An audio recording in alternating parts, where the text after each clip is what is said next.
कक्षा 9 विषय हिंदी। चलिए आज हम आगे बढ़ते हैं। ईड़ा आज कुछ द्रवित हो रही दुखियों को देखा उसने, पहुँची पास और फिर पूछा तुमको बिसराया किसने। इस रजनी में कहाँ भटकती जाओगी तुम बोलो तो, बैठो आज अधिक चंचल हूँ व्यथा गांठ निज खोलो तो। यहाँ पर क्या कहते हैं, द्रवित मतलब पसीजना, और क्या कहते हैं विरासया मतलब क्या कहते हैं भुलाया। कह रहे रजनी मतलब रात्रि, व्यथा गांठ मतलब दुख भरी कहानी, निज माने अपनी। यहाँ पर कहते हैं जयशंकर प्रसाद जी कहते हैं कि ईड़ा श्रद्धा की व्याकुलता से अत्यंत दुखी होती है और उसने माता पुत्र के सत्यात्मना प्रदान की है, अर्थात उनको सहारा दिया है। जयशंकर प्रसाद जी कहते हैं ईड़ा आज कुछ द्रवित हो रही दुखियों को देखा उसने। ईड़ा आज अत्यंत दुखी है। उसने जब कहते हैं माँ और पुत्र की इस वेदना को अपनी आँखों से देखा। ईड़ा जो है दुखित होती है जब माँ और पुत्र दोनों की दुख को अपनी आँखों से देखती है। कहती है पहुँची पास और फिर पूछा तुमको बिसराया किसने। कहते हैं जो है ईड़ा उनके दुख और व्यथा को देखकर उनके समीप अर्थात पास जाकर उनसे पूछती है कि तुम्हें किसने भुला दिया है, तुम्हें किसने भुला दिया है। इस रजनी में कहाँ भटकती जाओगी तुम बोलो तो। करे इस अंधेरी रात में तुम कहाँ भटकती रहोगी, कहाँ भटकती हुई जाओगी। मेरे पास बैठो और तुम्हारी व्यथा देखकर मेरा हृदय व्यथित हो रहा है, मेरा हृदय जो है व्यथित हो रहा है।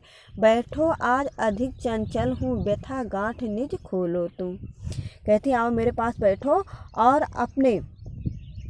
अपने दुख का कारण तुम मुझे बताओ। हो सकता है मैं तुम्हारा कष्ट दूर ही कर सकूं, दूर करने में तुम्हारी सहायता कर सकूं। कहते हैं काव्यगत सौंदर्य है इसमें। भाषा शुद्ध साहित्यिक खड़ी बोली, शैली भावात्मक व प्रबंध, रस है करुण और शांत, छंद है मात्रिक, शब्द शक्ति है व्यंजना, गुण है प्रसाद, अलंकार है अनुप्रास अलंकार, पहुँची पास और आज अधिक। रूपक अलंकार व्यथा गांठ में। अगला देखेंगे यहाँ जीवन की लंबी यात्रा। जीवन की लंबी यात्रा में खोए भी हैं मिल जाते, और जीवन है तो कभी मिलन है कट जाती दुख की रातें। श्रद्धा रुकी कुछ श्रांत था मिलता है विश्राम यहीं, चली ईड़ा के साथ जहाँ पर वही शिखा प्रज्वलित रही। श्रांत मतलब कि थका हुआ, विश्राम माने आराम, वही शिखा माने आग की लपटें, प्रज्वलित माने जलती हुई। यहाँ पर जयशंकर प्रसाद ने बताया है कि ईड़ा विरह व्याकुल श्रद्धा में जो है सहारा देती हुई और रात में अपने पास रुकने का आग्रह करती है। ईड़ा कहती है, ईड़ा श्रद्धा को सहारा देती हुई कहती है कि जो है जीवन की लंबी यात्रा में खोए भी हैं मिल जाते।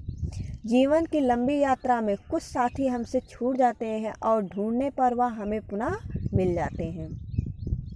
जीवन है तो कभी मिलन है कट जाती हैं दुख की रातें। कह रहे हैं जो है जीवन में इस प्रकार के मिलने बिछड़ने का क्रम सदा से ही चलता आया है। यदि जीवन शेष है तो मिलन भी अवश्य होगा। कहते हैं अगर जीवन शेष है तो मिलन भी अवश्य होगा। श्रद्धा रुकी कुमार श्रांत था मिलता है विश्राम यही। जो है कहते हैं चिंता मत करो, धीरे धीरे दुख का समय स्वयं ही बीत जाता है। चली ईड़ा के साथ जहाँ पर वही शिखा प्रज्वलित रही। पर जो है ईड़ा की बातों से श्रद्धा को जो सहारा मिलता है उसका पुत्र भी बहुत थका हुआ था। उसने सोचा थोड़ा विश्राम कर लेना चाहिए, इसीलिए वह ईड़ा के साथ उस स्थान की ओर चल देती है जहाँ पर आग प्रज्वलित हो रहा था। काव्यगत सौंदर्य है, भाषा शुद्ध, साहित्यिक खड़ी बोली, शैली भावात्मक व प्रबंध, गुण प्रसाद है, रस करुण एवं शांत है, छंद मात्रिक है, शब्द शक्ति व्यंजना है, अलंकार रूपक अलंकार वही शिखा में और जो है वही शिखा में उपमेय उपमान की एक रूपता व्यक्त होने से रूपक अलंकार है यहाँ पर।